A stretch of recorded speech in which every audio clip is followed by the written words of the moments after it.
Assalamualaikum warahmatullahi wabarakatuh.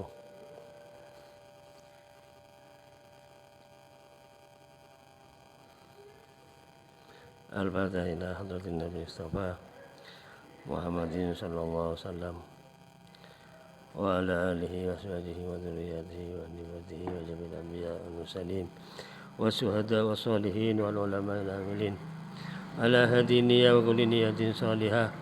Al-Fatihah. A'udzu billahi minasy syaithanir rajim. Bismillahirrahmanirrahim. Alhamdulillahi rabbil alamin. Ar-Rahmanir Rahim.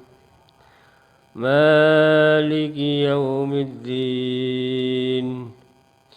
Iyyaka na'budu wa iyyaka nasta'in. Ihdinas siratal mustaqim. Siratal ladzina an'amta 'alaihim ghairil maghdubi 'alaihim waladdallin.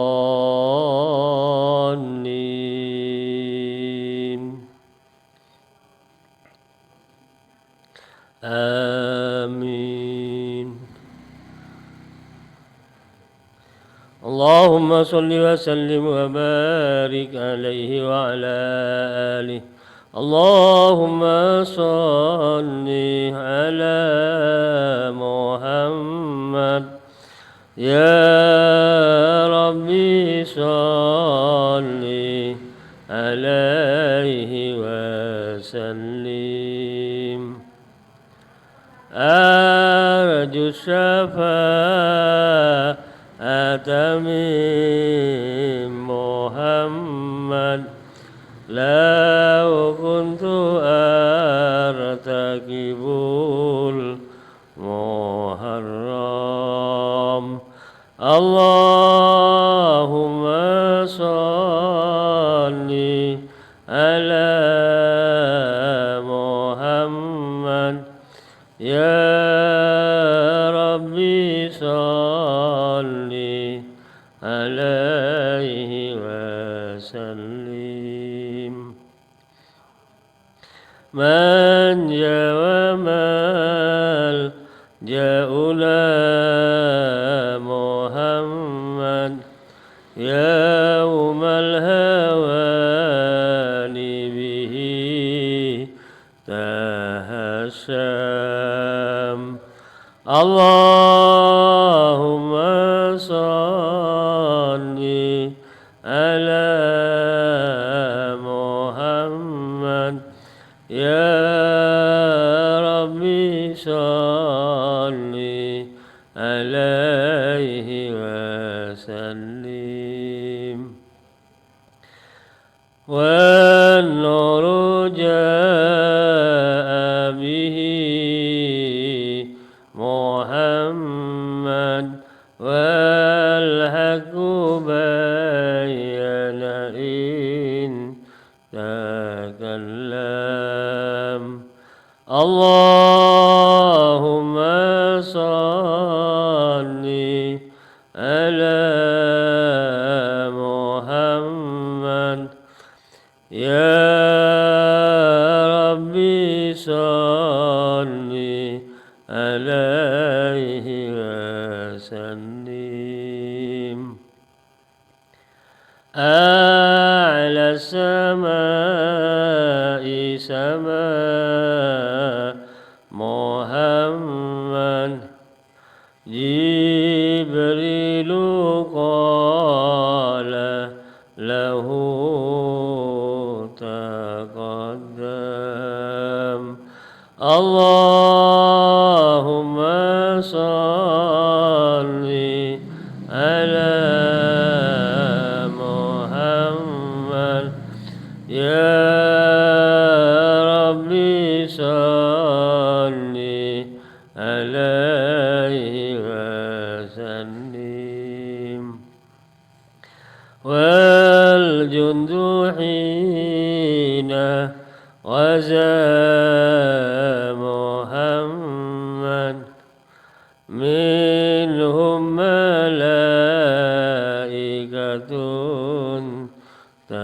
سوام اللهم صل على محمد يا ربي صل عليه وسلم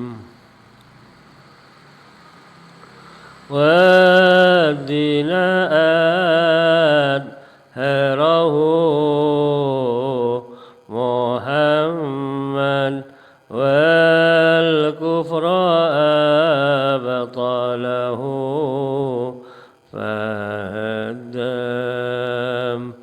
اللهم صل على محمد يا ربي صل عليه وسلم صلى الإله على محمد والآل كلهم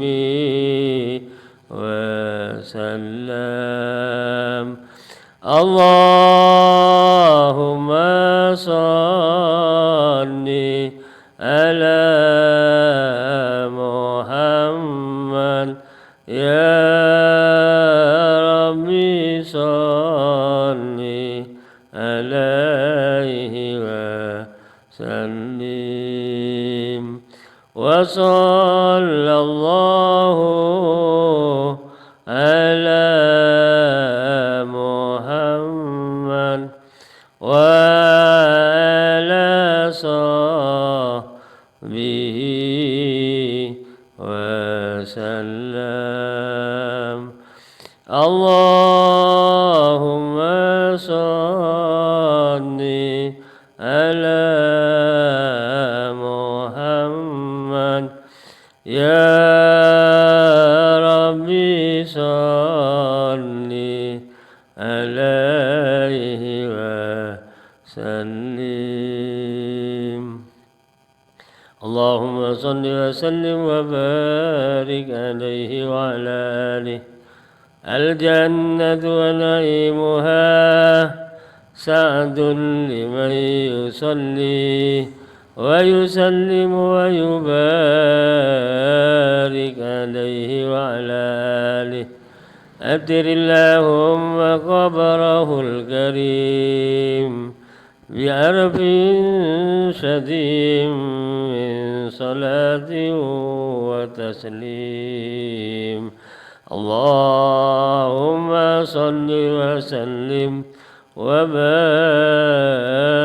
عليه وعلى آله. Mudah-mudahan dengan bacaan salawat Nabi kita semua nanti mendapatkan syafaat dari Rasulullah SAW, dan mudah-mudahan kita bisa berkumpul bersama Nabi Muhammad, para nabi-nabi yang lain, para siddiqin, para syuhada, para solihin, para ulama. Akhirnya kita semua oleh Allah dimasukkan ke dalam surganya yang penuh dengan iman. Amin Allahumma amin. Hadirin hadirat yang saya muliakan, alhamdulillah pada malam ini kita bisa hadir di Langgar Hidayah Kauman untuk mengikuti pengajian rutin. Mudah-mudahan kita semua bisa mendapatkan tambahan ilmu yang bermanfaat, mendapatkan ilmu yang barokah, mendapatkan ridho dari Allah Subhanahu wa taala. Amin Allahumma amin. Pada malam ini saya akan membawakan firman Allah yang berkaitan dengan orang yang senantiasa berpaling, tidak mau mengingat Allah. Di sini dikatakan oleh Allah dalam surah Thaha ayat 124, 125, 126. A'udzu billahi minasyaitonir rajim. Wa man a'rada an dzikri fa inna lahu ma'isyatan dhanka wa nahsyuruhu yaumal qiyamati a'ma. Qala rabbi lima hasyartani a'ma wa qad kuntu basira. Qala kadzalika atatka ayatuna fanasitaha wa kadzalikal yauma tunsa. Al-ayat sadaqallahul azim.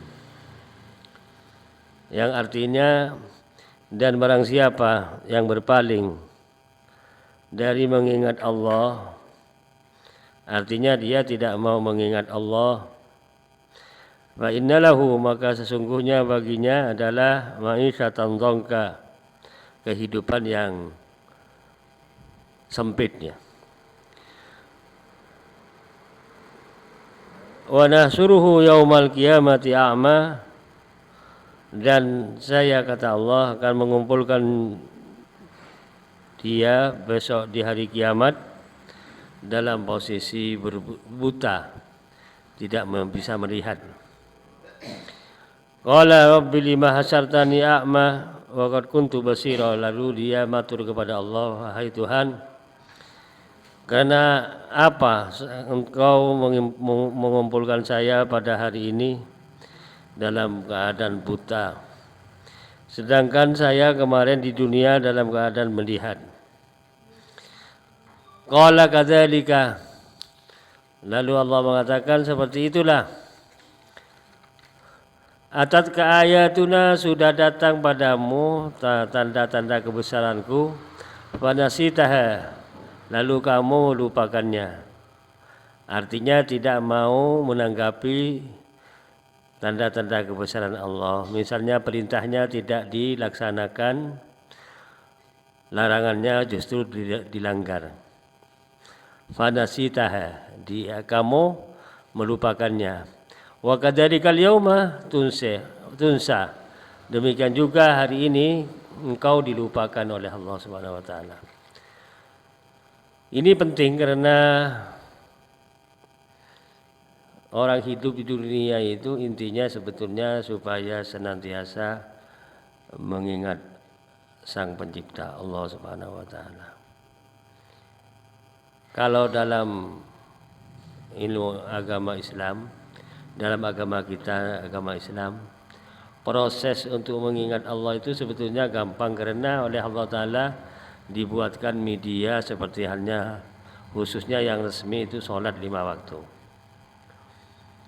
Tetapi lebih daripada sekedar melaksanakan itu, secara hakikat dia betul-betul mentaati aturan Allah.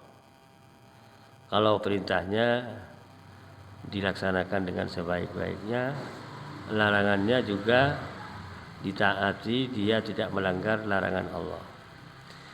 Itu masuk dalam kategori berzikir kepada Allah. Kalau berzikir kepada Allah melalui sholat, sudah kita laksanakan paling tidak 5 kali sholat fardu itu, zuhur, asar, maghrib, isya, dan subuh. Tetapi ada zikir di luar sholat, seperti halnya kita membaca Al-Quran. Secara khusus kita baca istighfar, baca tasbih, baca kalimat thayyibat, itu namanya berzikir dengan lisan. Ada juga zikir kepada Allah, zikir khafi namanya. Orang lain tidak tahu karena tidak dikeluarkan lewat lisan, tidak bersuara. Hanya yang tahu dirinya sendiri dengan Allah. Dengan kata lain, zikirnya dalam hati. Nah, di sini dawuhnya Allah surah Thaha 124 itu berkaitan dengan orang yang istilahnya tidak mau mengingat Allah, lalu dikatakan oleh Allah Ta'ala, maka sesungguhnya dia akan mendapatkan kehidupan yang ruwet itu dalam arti sempit ya. Kehidupannya tidak longgar, penuh dengan tantangan dan sejarah kesulitan, tidak berjalan normal karena berpaling, tidak mau mengingat Allah. Ini yang menegaskan Allah sendiri. Waman a'rada an dzikri fa inna lahu ma'isyatan dhanka. Dan barang siapa yang berpaling jauh dari mengingat aku, maka sesungguhnya baginya adalah kehidupan yang sempit. Wa nahsuruhu yaumal qiyamati a'ma, dan aku, kata Allah, akan mengumpulkan dia besok di akhirat posisinya dia buta, tidak bisa melihat. Lebih daripada sekedar sanksi yang sering kita dengar, ya berarti ini sanksinya berkepanjangan, jangan-jangan berkepanjangan karena kehidupannya itu serba sulit itu. Dan lebih parah lagi kalau besok di hadapan Allah posisinya dia tidak bisa melihat. Lalu dia tanya kepada Allah, matur, ya Rabb, bagaimana engkau mengumpulkan saya sekarang dalam posisi begini, mata saya tidak bisa melihat, sedangkan saya waktu di dunia itu melek, saya bisa melihat seperti biasa. Dengan Allah dikatakan, begitulah, sudah saya kasih tanda, ayat-ayat saya sudah saya sampaikan, tetapi kamu tidak memperhatikan, bahkan kamu melupakan ayat itu. Demikian sekarang kamu itu saya lupakan. Posisinya sebaliknya. Kalau waktu di dunia dia normal, tapi begitu di akhirat menghadapi kesulitan. Sebab waktu di dunia dia tidak mau mengingat keagungan Allah, tidak mau mengingat kebesaran Allah, tidak mau mengingat kekuasaan Allah. Akhirnya diberi siksa sedemikian rupa. Kalau kita ikut yang normal-normal saja, mengingat Allah itu lewat sholat 5 waktu.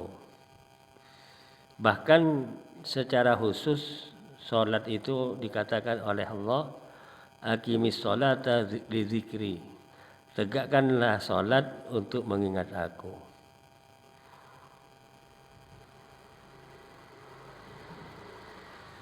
Yang menjadi persoalan bagi orang yang memang tidak mau mengingat Allah lewat sholat khususnya, dia kembali kepada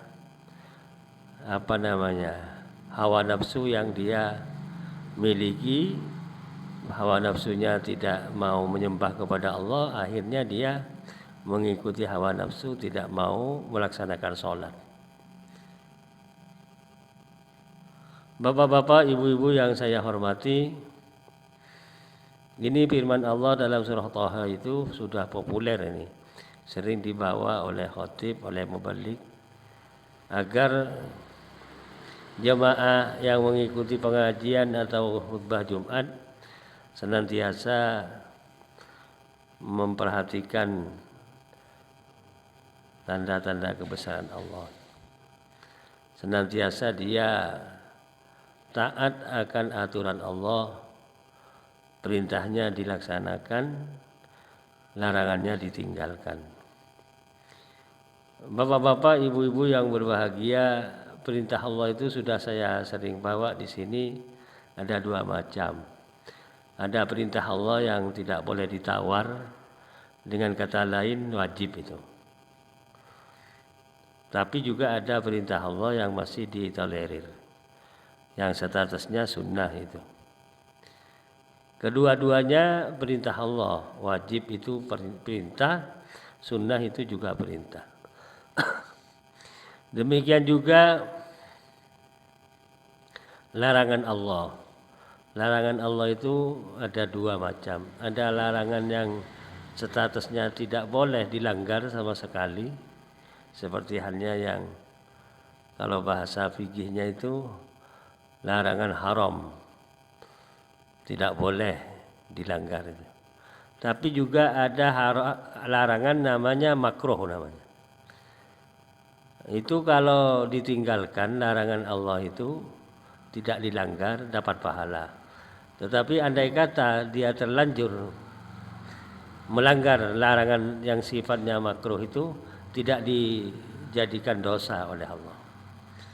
Kedua-duanya larangan. Wajib hukumnya haram, larangan haram namanya. Kemudian yang kedua larangan makruh. Garis besarnya perintah Allah itu ada dua. Ada yang wajib, ada yang sunnah. Hanya saja yang wajib itu dibagi menjadi dua macam. Ada yang wajib ain, menyangkut individu, seperti saya wajib melaksanakan sholat 5 waktu. Ini individu namanya. Si A wajib melaksanakan sholat 5 waktu. Secara syar'i disebut wajib ain, fardu ain. Tapi juga yang kedua ada wajib kifayah namanya, tidak berkaitan dengan individu. Andai kata hal yang wajib tadi dilaksanakan oleh orang lain, itu yang bersangkutan gugur, tidak berkewajiban karena sudah ada seseorang yang melaksanakan. Ini juga perinciannya agak panjang kalau kita mau membahas supaya tahu statusnya. Kalau kifayah itu banyak ya, seperti hanya merawat mayit itu kifayah namanya. Jadi di kauman ini ada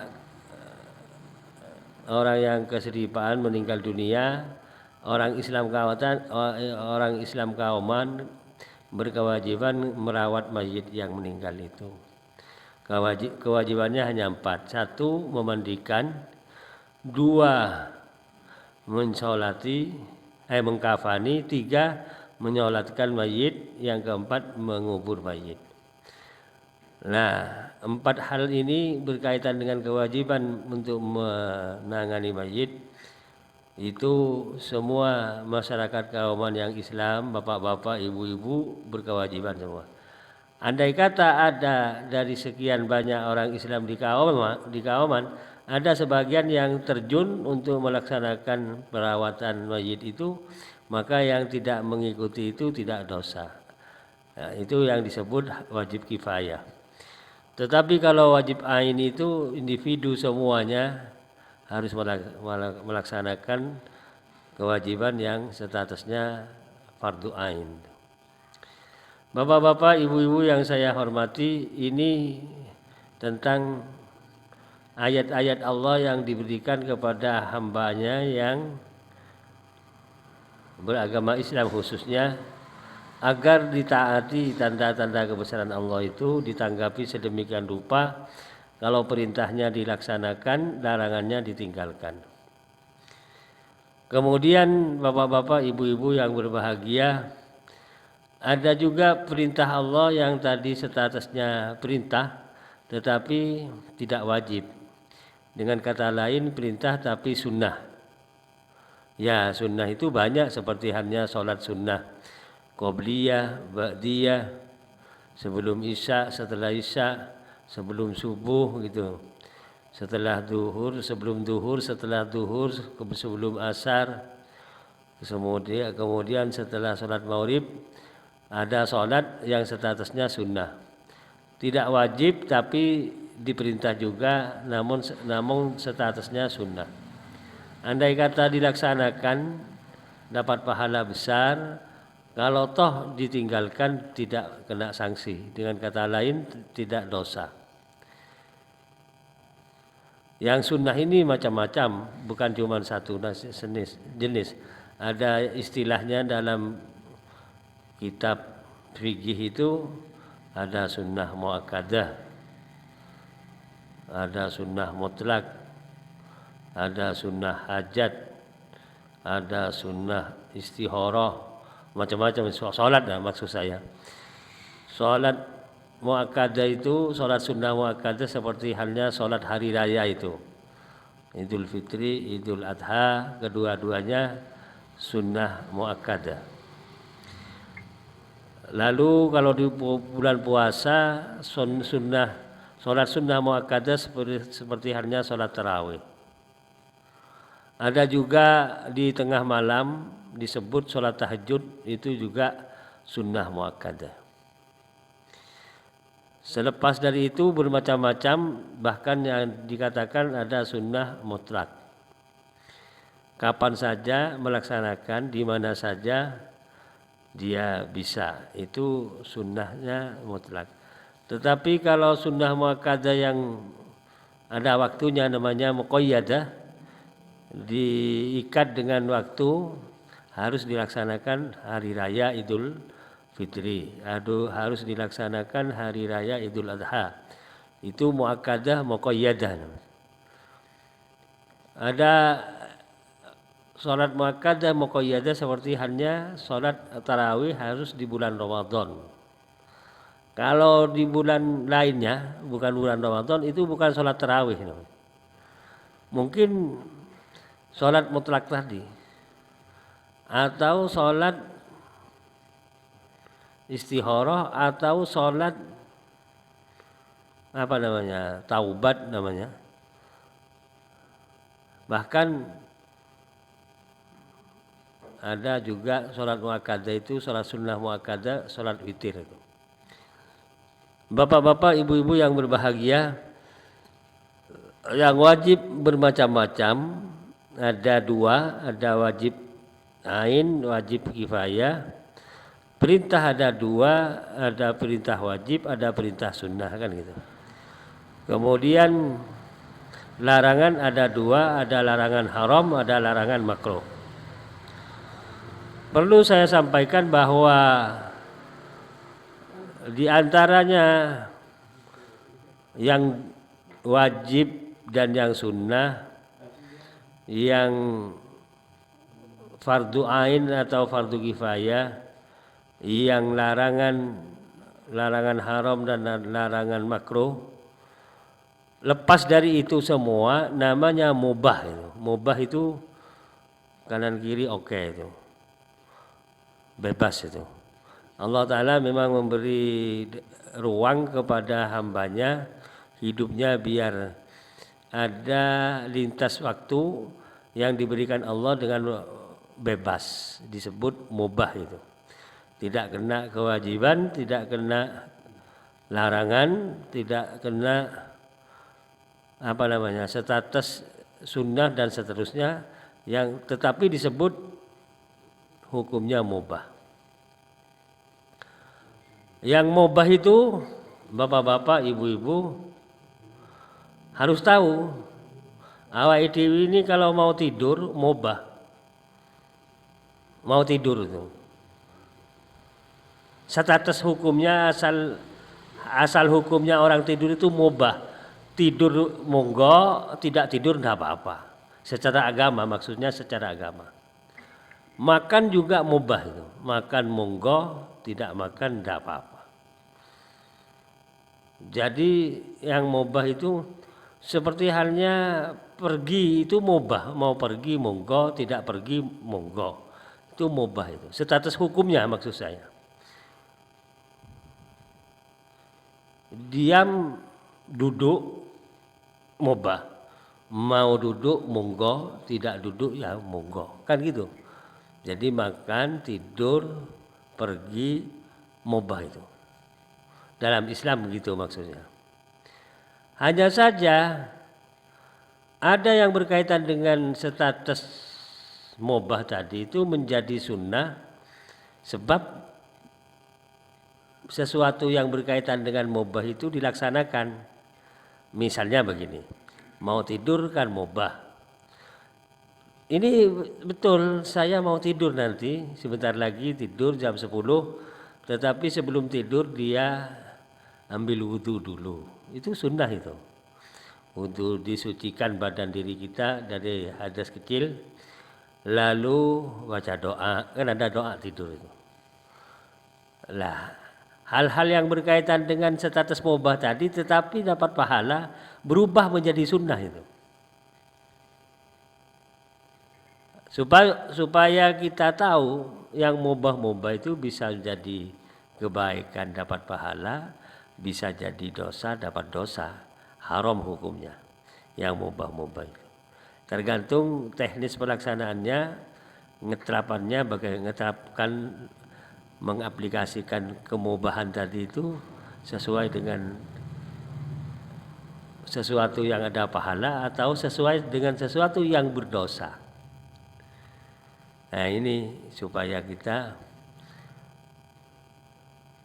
tahu status hukumnya kalau mau diperinci satu persatu ayat-ayat Allah yang diberikan kepada hambanya tadi yang dengan Allah dilupakan karena memang tanda-tanda kebesaran Allah itu tidak ditanggapi serius. Dengan kata lain, perintahnya tidak dilaksanakan, larangannya justru dilanggar. Bapak-bapak, ibu-ibu yang berbahagia, nanti di waktu-waktu yang lain bisa saya uraikan supaya kita banyak hal-hal yang bagi kita semua itu tahu, supaya kita umpama melakukan sesuatu itu kok dilakukan, ya hukumnya ini boleh, alasannya begini, alasannya begitu. Tapi kalau kita cuman untul bawang, ya itu tidak tahu kita. Ya mencontoh orang yang melaksanakan sesuatu yang baik menjadi baik kan, tetapi secara ilmu pengetahuan awake dhewe tidak tahu apa-apa, pokoknya ikut saja.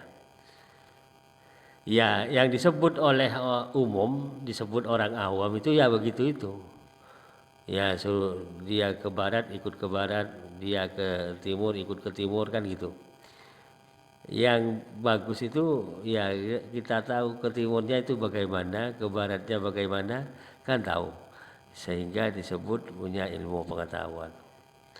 Bapak-bapak, ibu-ibu yang berbahagia, saya ulangi firman Allah yang berkaitan dengan pelanggaran atau berpalingnya seseorang dari mengingat Allah. Ini Quran surah Thaha ayat 124, 125, 126.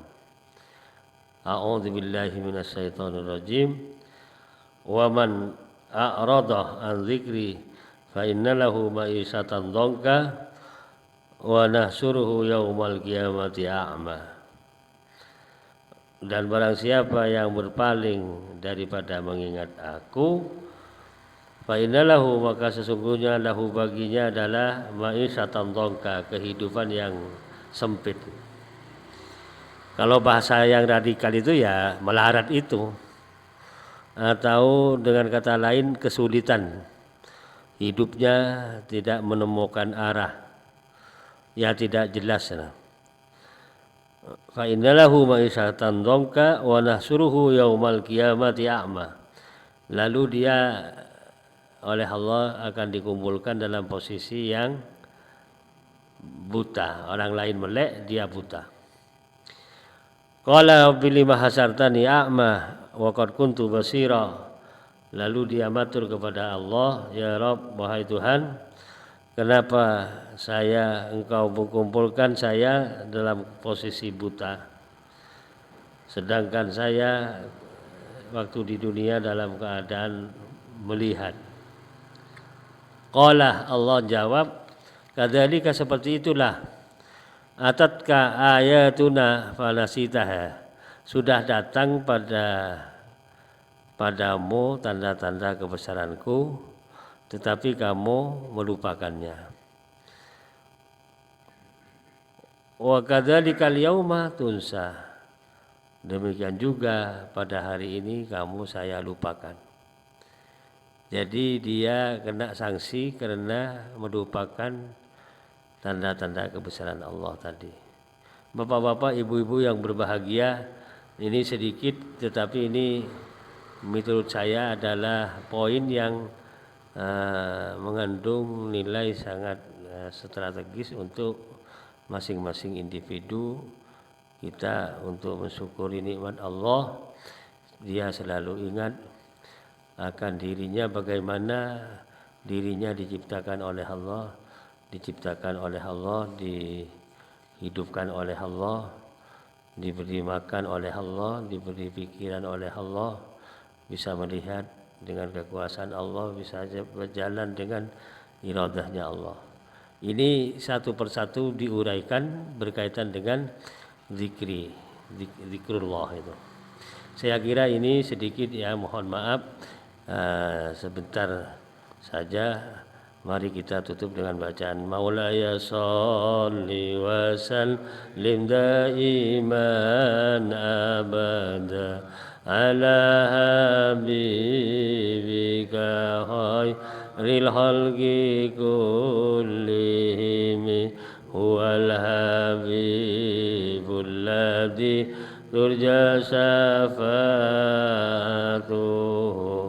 likulli hawlin minal ahwali muqtahimi ya Rabbi bil Mustafa balligh maqasidana waghfir lana ma madha ya wasi'al karami.